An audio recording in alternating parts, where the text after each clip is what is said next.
Hi, and welcome to another story time.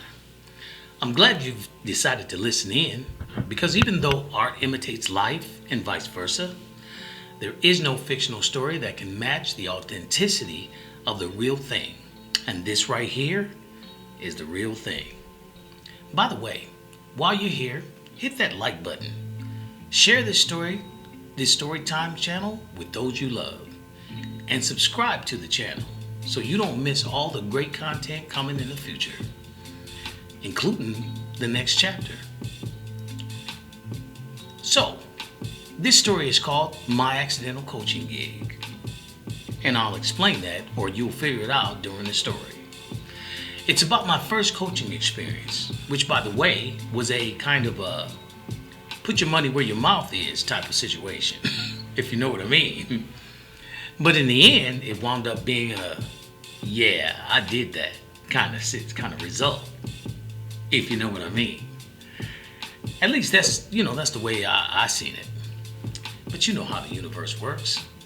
This may have been in the plan all along. I was married at the time and helping to raise children, three children, two girls and a boy, 5, 4, and 15. The boy being the youngest and the 15-year-old being the stepdaughter. And right about this time, I was teaching her to use whatever talent she has to broaden her horizons when it comes to getting into college and ultimately getting college paid for. And now this is something I tell every young person who may be thinking about getting into college. You know, the term I use is shake what your mama gave you. That means use your talents and skills for both to afford your college and to gain more college opportunities. And you know, the kid's mom and I both attended college, but we used different methods to get to college. On how we funded it. Their mom attended her university using grants and scholarships to help pay tuition, while I never filled out any paperwork due to being athletic. And sure, I was a very smart student, but I learned through older friends about using your talents to help pay for school. And let's face it, you don't have the money to pay for those high tuition costs, room and board. Thus, when you're gifted, there's a deal being made.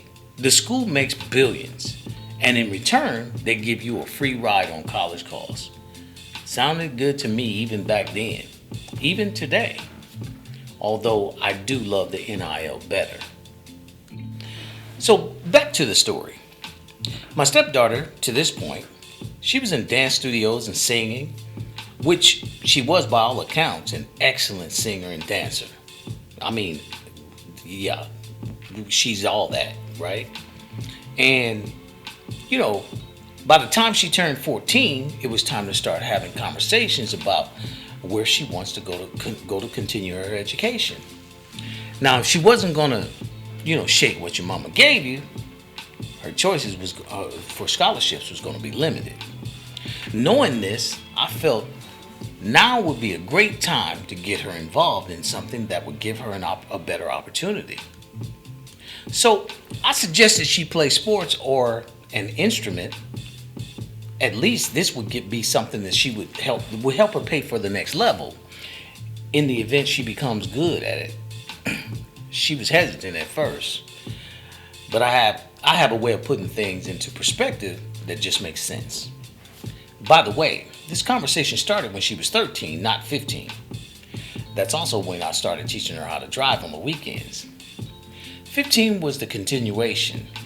Yes, if you're going to get your kids through secondary school, that conversation better start while you still have some semblance of control left.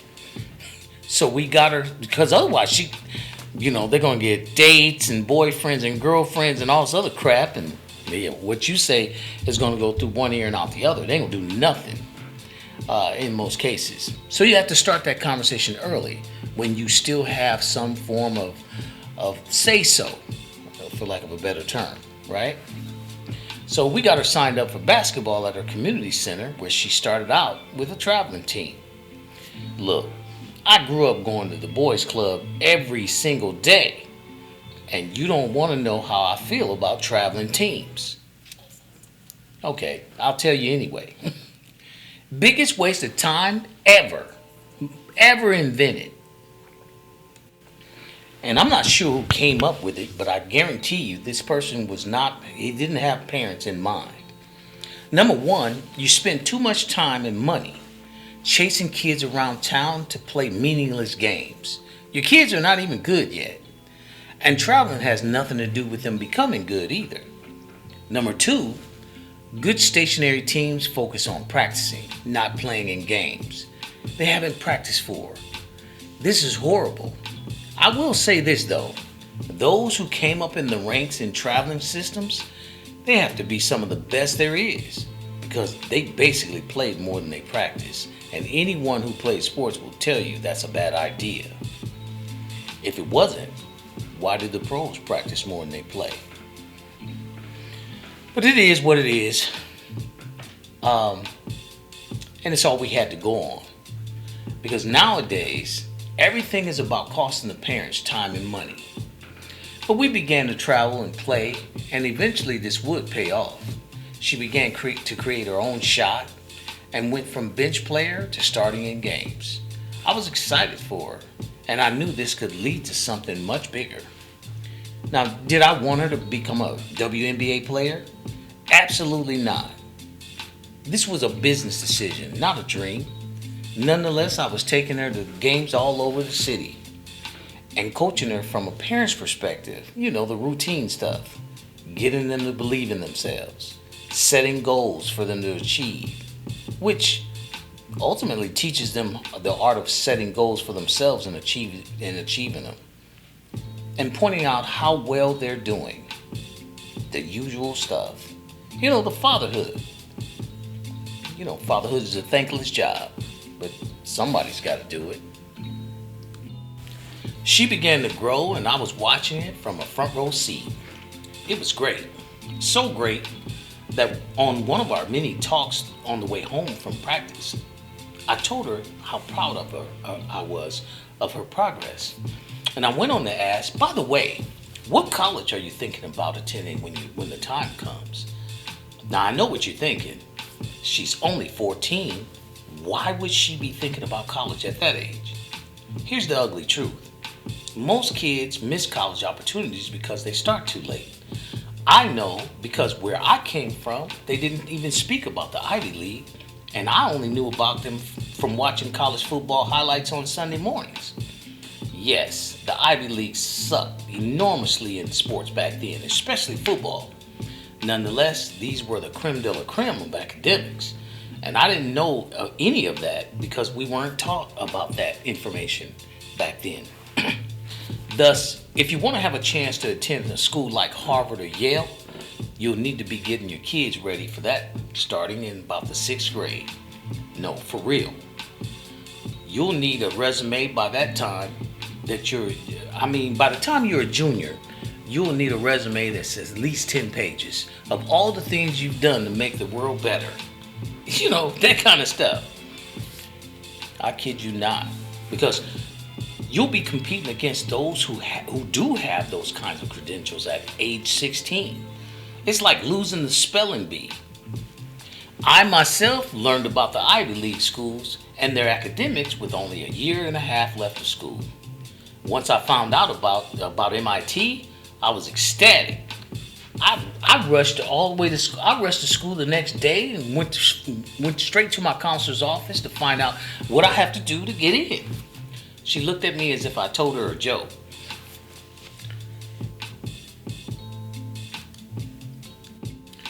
Okay, we're gonna leave it right here for today. I've committed to 10-minute sessions for the endeavor, so trust me, I'm excited to continue because you're waiting for the rest of the story, but I already know the story and I can't wait to tell you the rest of the story. Thank you for joining me for story time, and I look forward to finishing chapter 1 next week. Until then, it's bye for now. Take care.